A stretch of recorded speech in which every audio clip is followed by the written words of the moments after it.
Losers always whine about their best. Winners go home and far. The Prom Queen. The Rock wasn't just an action blockbuster. It was a chaotic production that nearly killed its stars, derailed Michael Bay's career, and became a national security concern. Imagine Nicolas Cage hanging from a chandelier as it comes crashing down, not in the script, but in real life. Picture Sean Connery walking off set multiple times in frustration. Envision the FBI interrogating the writers about how they knew classified military secrets that even Pentagon officials claimed didn't exist. This was the reality behind one of the most explosive action films of the 90 seconds. Today, I'm revealing 20 weird facts about The Rock that will change how you see this classic forever. And stick around for the bonus fact that involves a bizarre connection to a presidential assassination attempt that the studio tried to keep quiet. So buckle up and prepare to have your mind blown as we expose the shocking truth behind The Rock. The script was completely rewritten 17 times. The Rock wasn't carefully crafted from the beginning. It was frantically cobbled together through a chaotic writing process involving 9 different writers. The original concept wasn't even set at Alcatraz, but on a luxury cruise ship, essentially Die Hard on a boat. When producer Jerry Bruckheimer brought Michael Bay on board, the entire script was overhauled. Jonathan Hensley rewrote the script. Then Aaron Sorkin secretly polished the dialogue. Then Quentin Tarantino did an uncredited rewrite. Then the original writers came back. Nicolas Cage described receiving new pages daily. I'd learn lines at night, show up the next day, and they'd hand me completely different dialogue. It wasn't just tweaks, entire character motivations changed overnight. The Writers Guild arbitration became so contentious that several writers removed their names entirely. What we see on screen is essentially a Frankenstein's monster of different writing styles, which explains why the tone shifts so dramatically throughout the film. Sean Connery only agreed to the movie. After losing a lawsuit, the legendary Sean Connery didn't join The Rock because he loved the script. He took the role because he was financially desperate after losing a massive lawsuit against his former agency. Connery had sued Creative Artists Agency for $30 million, claiming they had mismanaged his career and finances. When the courts ruled against him, he needed a major payday fast. Disney offered him $10 million for The Rock, one of the largest actor salaries at that time. What audiences didn't know was that Connery initially hated the script. It was drivel, he reportedly told producer Jerry Bruckheimer, complete and utter nonsense. He demanded rewrites to make his character more intelligent and dignified, creating tension with director Michael Bay. Connery later admitted, "I didn't take The Rock for artistic reasons. I took it because I needed to rebuild my financial position after some poor investments." Sometimes an actor must be practical rather than precious about their choices. Michael Bay lied about his experience to get the job. Michael Bay wasn't a proven action director when he pitched for The Rock. He was a commercial and music video director with only one feature film credit, Bad Boys, which hadn't even been released yet. To convince Jerry Bruckheimer he could handle a massive production, Bay created an elaborate presentation that wildly exaggerated his experience. He claimed to have directed military-themed commercials that never existed and showed footage from other directors' work, passing it off as his own. "I basically BS'd my way into the job," Bay later confessed in a 2016 interview. "I showed them storyboards for sequences I'd never shot and talked about working with explosives when I'd never handled anything more dangerous than a sparkler. The deception worked." Bruckheimer, impressed by Bay's confidence and visual eye, handed him the $75 million production. This wasn't just a small white lie, it was a career-defining gamble that could have resulted in disaster if discovered during production. Nicolas Cage nearly died during the hotel chandelier scene. That famous scene where Nicolas Cage dangles from a chandelier in the Fairmont Hotel, it nearly killed him. The stunt wasn't supposed to be dangerous. The chandelier was reinforced and secured with hidden cables. But during filming, one of the main support cables snapped. It wasn't gradual. It was catastrophic. The 300-pound chandelier suddenly dropped 3 feet with Cage holding on. The actor was suspended 25 feet above a marble floor with only one remaining cable preventing a potentially fatal fall. Cage, rather than calling for help, stayed in character and continued the scene. I felt it drop and saw the panic on the crew's faces, Cage recalled. But I thought, if I'm going to die, might as well get it on film. The production was shut down for 2 days while safety protocols were reviewed. When filming resumed, Cage insisted on finishing the stunt himself rather than using a double. Michael Bay later called it the most insane commitment to a role I've ever witnessed. The infamous car chase destroyed 32 vehicles, and part of San Francisco, the San Francisco car chase wasn't just carefully choreographed mayhem. It was actual chaos that spiraled out of control, causing over $1.2 million in unplanned damage to the city. Michael Bay had permits to close certain streets, but in his quest for authentic panic, he sent cars racing down active streets where pedestrians weren't aware filming was taking place. This resulted in multiple accidents with civilian vehicles and a city bus that weren't supposed to be part of the production. The famous scene where the cable car gets destroyed, that wasn't a prop, it was a genuine historic San Francisco cable car that the production was only supposed to film near, not demolish. The city's transit authority threatened to shut down the entire production. We had to pay for an entire new cable car, producer Jerry Bruckheimer admitted, and then the mayor's office banned us from certain districts after we accidentally took down power lines in Chinatown, causing a blackout that affected 8 city blocks for nearly 6 hours. The FBI investigated the screenwriters for national security breaches. In a bizarre twist, The Rock triggered a legitimate FBI investigation because the script contained classified military information that supposedly didn't exist. Screenwriters David Weisberg and Douglas Cook had included detailed descriptions of VX poison gas and chemical weapons protocols that were so accurate that government officials became alarmed. The chemical formula shown in the film was altered for the final cut, but earlier script versions contained the actual formula. The FBI interviewed both writers multiple times, demanding to know their sources. The writers claimed they had pieced together the information from declassified documents and interviews with anonymous military contacts. What made investigators particularly nervous was that the film's green beads delivery system for VX gas was theoretically viable. We were followed for months, Weisberg revealed in a 2016 interview. Phone tapped, the whole deal.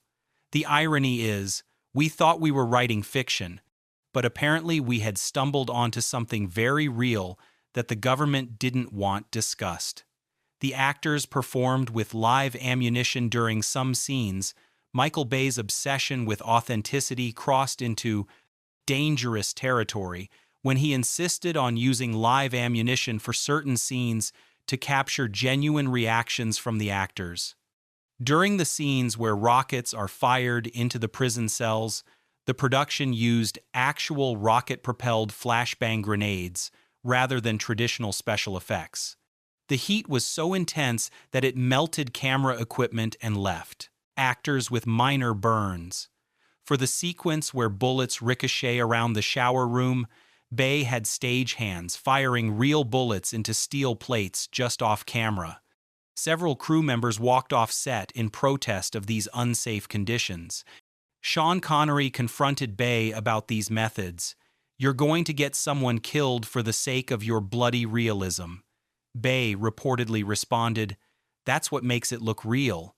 Sean Connery then replied, "No, What makes it look real is acting, which is my job, not dodging actual bullets, which isn't. The Screen Actors Guild launched an investigation but ultimately took no action against the production. Michael Bay and Sean Connery had a physical altercation on set. The tension between Michael Bay and Sean Connery wasn't just creative disagreement, it escalated to a physical confrontation that nearly shut down the production. During a particularly tense day shooting on Alcatraz, Bay wanted to do an eighth take of an exhausting action sequence. Connery, already frustrated by what he perceived as Bay's inexperience, refused. When Bay insisted, Connery reportedly shoved the director against a wall. "Listen to me, you little shit," Connery allegedly said. "I've made films for 40 years, I've won Oscars, you've made commercials for underwear. Now do it my way or I walk." The entire set went silent. Bay, trying to save face, laughed it off publicly. But that night, he called Jerry Bruckheimer, threatening to quit. Bruckheimer flew to set the next day to mediate.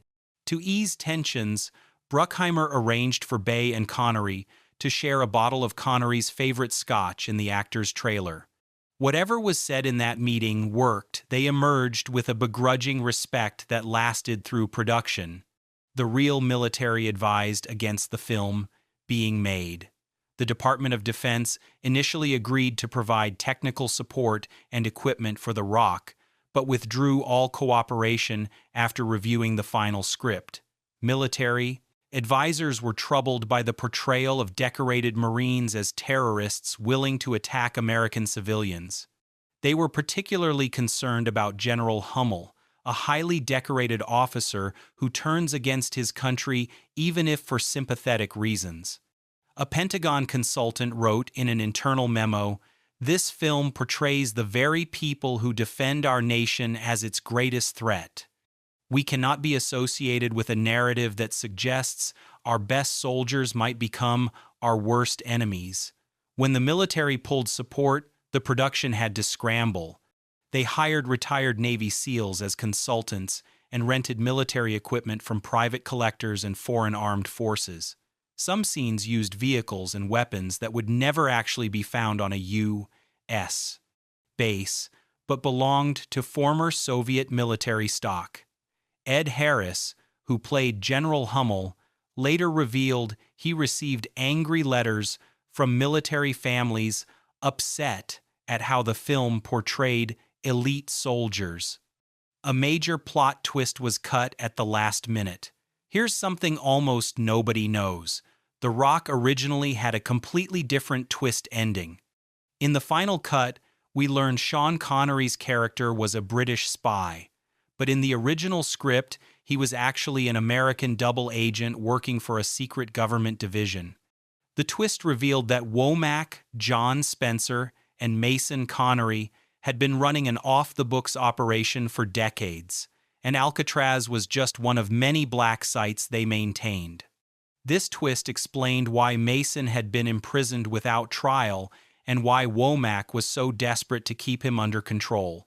3 weeks before release, test audiences found this ending too confusing and morally ambiguous. Disney executives demanded the change, forcing frantic reshoots and a simplified backstory. Hey, go ahead and like and subscribe because I've got 10 more facts that get even wilder, including how a real prisoner escaped from Alcatraz influenced the movie and the bizarre connection to another famous Sean Connery film that was deliberately hidden from audiences. The famous prom queen line was improvised after a real argument. The film's most quoted line, "Winners go home and fife." The prom queen wasn't in any of the 17 script versions. It came from a heated off-camera argument between Sean Connery and a studio executive. During a budget meeting, the executive questioned whether certain expensive stunts were necessary. Connery, already frustrated with production issues, launched into a tirade about not compromising on quality. He ended his rant with a colorful version of the now famous line, leaving everyone stunned. Michael Bay, overhearing this exchange, immediately pulled Connery aside and asked if they could incorporate it into the film. Connery agreed, but only if he could deliver it his way, without rehearsal, to capture the genuine anger he felt.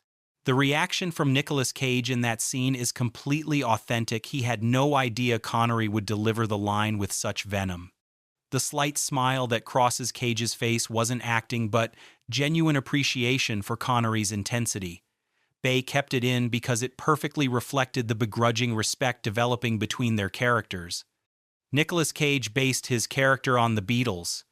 In what might be the strangest character inspiration in action movie history, Nicolas Cage based his portrayal of Stanley Goodspeed on the Beatles.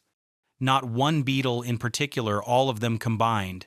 I wanted Goodspeed to have this musical, almost lyrical quality amid all the chaos, Cage explained in a 1997 interview.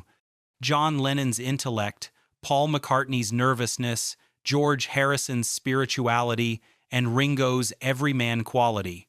This bizarre approach manifested in concrete ways. Cage specifically requested his hair be styled like Paul McCartney's in Help. He incorporated Lennon's glasses for scenes in the lab. He even tried to slip Beatles lyrics into his dialogue until Michael Bay caught on and shut it down.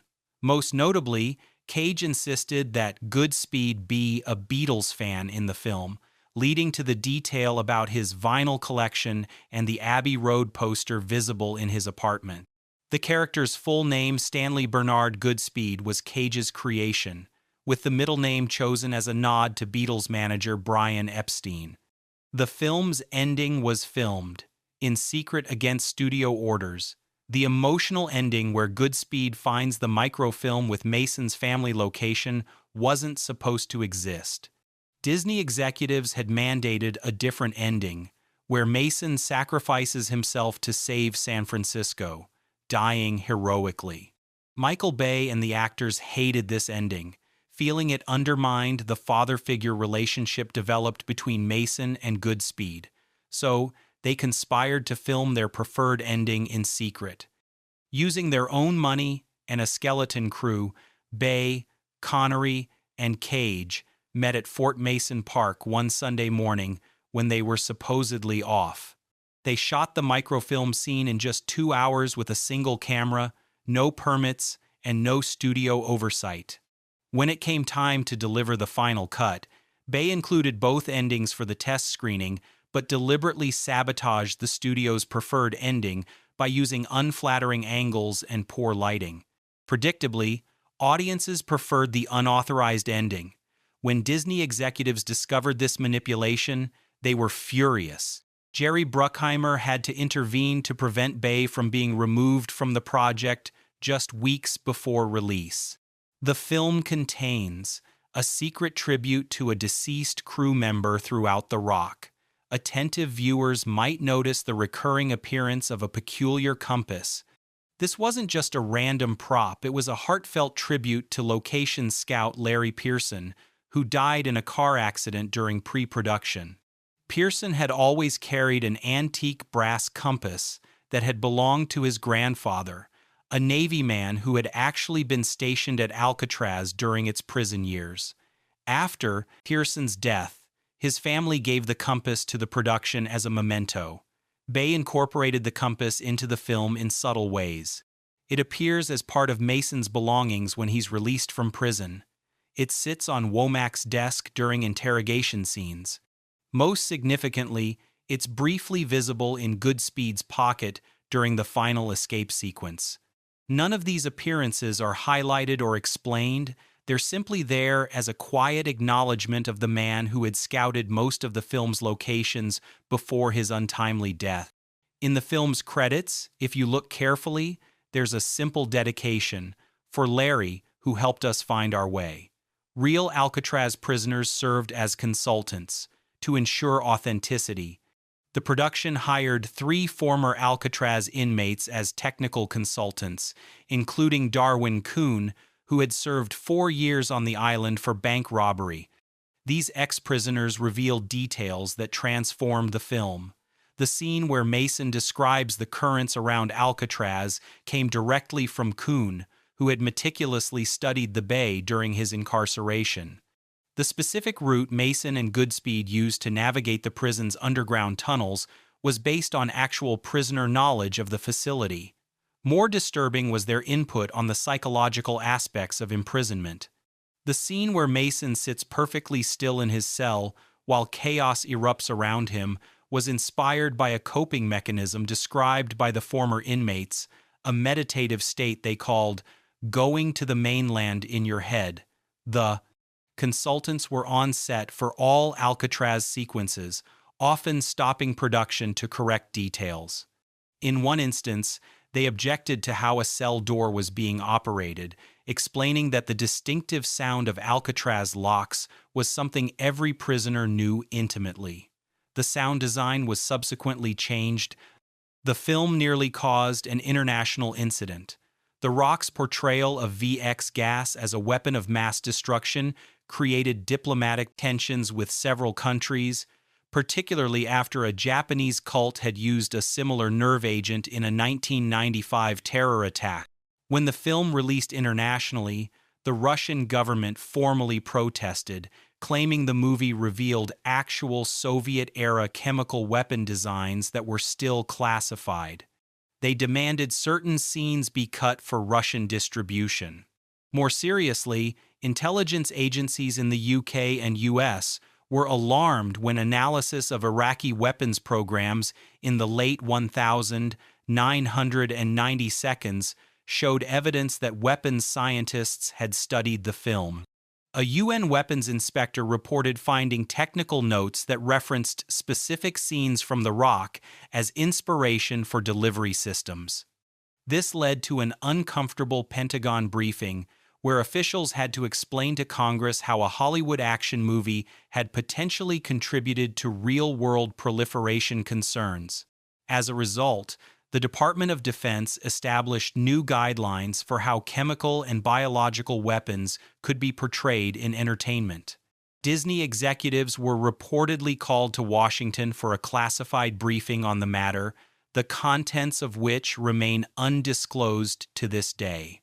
The most expensive scene was completely reshot 3 times. The climactic chase through the San Francisco streets cost a staggering $8.3 million, about 11% of the entire budget, and was completely reshot not once, but 3 times. The first version was scrapped when a processing error destroyed most of the footage. The second attempt was completed but looked too similar to another chase sequence in Bad Boys, Bay's previous film. Rather than appear to be repeating himself, Bay insisted on redesigning the entire sequence. The third version ran into problems when several stunt drivers were injured after a miscalculated jump. After a 2-week delay, they attempted again, only to be shut down by San Francisco officials due to excessive damage to city property. By the 4th attempt, producer Jerry Bruckheimer had to personally appeal to Disney for additional funding. The studio agreed but imposed strict oversight, including daily review of footage and a 3 strikes policy for Bay. If this attempt failed, they would hire another director to complete the scene. The pressure created intense friction, with Bay reportedly working 20-hour days and refusing to speak to anyone except his camera operators during the final shoot. Sean Connery wore his own clothes for most of the film. In an unusual move for a big-budget production, most of Sean Connery's wardrobe in The Rock came from his personal closet. This wasn't a creative choice, it was necessity born of conflict. Connery hated the costumes the wardrobe department had selected, describing them as American trash fashion. After rejecting 3 rounds of options, he arrived on set one day wearing his own tailored suit. Michael Bay, impressed with how it looked on camera, reluctantly agreed to let Connery wear his own clothing. This concession came with unexpected complications. Since films typically need multiple versions of the same outfit for different shooting conditions and stunt work, the costume department had to carefully deconstruct and recreate exact copies of Connery's personal items. The actor's suits and shirts in the film are bespoke pieces made by his London tailor. The green jacket he wears during the Alcatraz sequences is actually a hunting jacket Connery had owned for over 20 years. Even the shoes were his own, which created continuity problems when one pair was damaged during an action sequence and couldn't be perfectly matched. The yellow Ferrari was a real source of behind-the-scenes drama. The iconic yellow Ferrari wasn't just a cool prop. It became the center of serious production problems and a bizarre insurance claim that still baffles Hollywood. Risk managers. The car was a genuine 1995 Ferrari F355 Spider worth over $130,000, nearly $250,000 in today's money. Ferrari provided it for free in favored section, exchange for prominent placement, but with strict conditions. No visible damage could be shown, no stunts could be performed, and Nicolas Cage was forbidden from actually driving it. These restrictions nearly derailed the chase sequence until Jerry Bruckheimer personally called the Ferrari chairman and negotiated a compromise. They could film the car being driven aggressively, but would need to use replicas for any shots suggesting potential damage. During filming, disaster struck. While parked on set, a lighting rig collapsed and crushed part of the car's hood. Ferrari demanded the car be returned to Italy for repairs by their technicians, halting production for 6 days. The insurance claim listed the incident as act of God rather than equipment failure, a legal maneuver to avoid liability that required sworn statements from crew members that a sudden gust of wind, not equipment failure, caused the damage. The movie was used as a training film by actual Navy SEALs. In a strange case of life, imitating art, imitating life, portions of The Rock were incorporated into actual Navy SEAL training programs, but not for the reasons you might think. SEALs didn't use the film to teach tactics or techniques. Instead, instructors used it as an example of what not to do and how Hollywood distorts military operations. The infamous scene where the SEALs are ambushed in the shower room became a teaching tool for demonstrating poor tactical awareness and failure to secure a perimeter. However, some elements of the film were grudgingly acknowledged as realistic. The physical conditioning displayed by the actors, who trained with actual SEALs for months before filming, was considered impressive enough that the Navy incorporated aspects of their preparation into recruit training.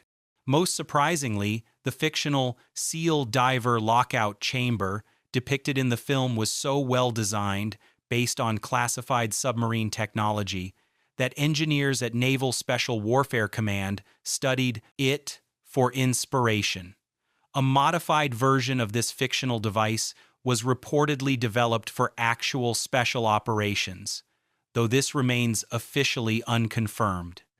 The most closely guarded secret about The Rock had nothing to do with the plot or the stars. It concerned the actual set construction of the Alcatraz war room.